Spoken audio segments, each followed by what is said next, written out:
আরে আবু জাহেল, তুই কি মনে করছিস মুহাম্মদ সাল্লাল্লাহু আলাইহি সাল্লাম তার পিতা আব্দুল্লাহ মারা গেছে বলে মুহাম্মদ সাল্লাল্লাহু আলাইহি সাল্লাম এতিম হয়ে গেছে মনে করেছিস নাকি? জেনে রাখ, মুহাম্মদ সাল্লাল্লাহু আলাইহি সাল্লামের পিতা আব্দুল্লাহ মারা গেছে, কিন্তু চাচা হামজা তো মরে যায় নাই। হাতের ধনুক দিয়া এমন জোরে আঘাত মারলেন, আবু জাহেলের মাথা ফেটে রক্ত ফিনকি দিয়ে বেরিয়ে এলো। হযরতে হামজা ঘরে ফিরে এসে রাসূল করিম সাল্লাল্লাহু আলাইহি সাল্লামের মস্তক মোবারক কোলে উঠায় নিলেন আর বললেন, বাবা, তোমাকে মেরেছে বলে আমি আবু জাহেলের মাথাটা ফাটাই দিয়ে আসছি, তুমি খুশি হও।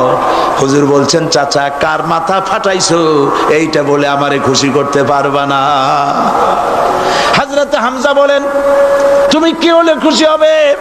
হুজুর বলেন, হামজা চাচা গো, আমি খুশি হব যদি একটিবার চাচা তোমার মুখে শুনতে পাই ঈমানের কালেমা। হযরতে হামজা বলেন, মুহাম্মদ সাল্লাল্লাহু আলাইহি ওয়াসাল্লাম, আমি বুঝতে পেরেছি তুমি কোনো সাধারণ মানুষ নও। সাধারণ মানুষ হলে পরে তুমি প্রতিশোধে বিশ্বাসী হতে, খুশি হতে। প্রতিশোধে বিশ্বাসী হও নাই, তুমি অবশ্যই আল্লাহর নবী, কোনো সন্দেহ আমার নাই। তুমি সাক্ষী থাকো, আমি পড়ে নিলাম, লা ইলাহা ইল্লাল্লাহু মুহাম্মাদুর রাসূলুল্লাহ।